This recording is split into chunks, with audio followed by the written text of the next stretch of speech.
Hello guys! Ayan, katapos ko lang maglinis na. Katapos ko lang maglinis ng pusit, tapos nilinisan ko ng mabuti. Tapos ito yung, ano yan? Di ba ito yung itim niya?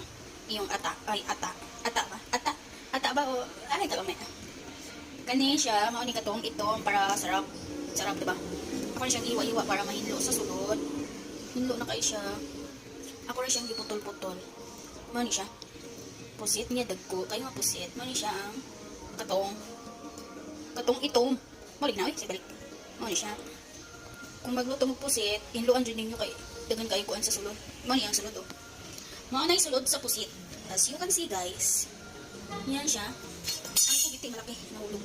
Mao na sulod sa pusit. Mao na yung sulod na katong murag balas. Kanang bunburig ikaw na tong bunbun. Mo ni siya, mo din siya kanang labi ra ba kayo kaon. Tung wala pa na ako gisig hiwa-hiwa, lami kayo kaon. Tapos na adi sulod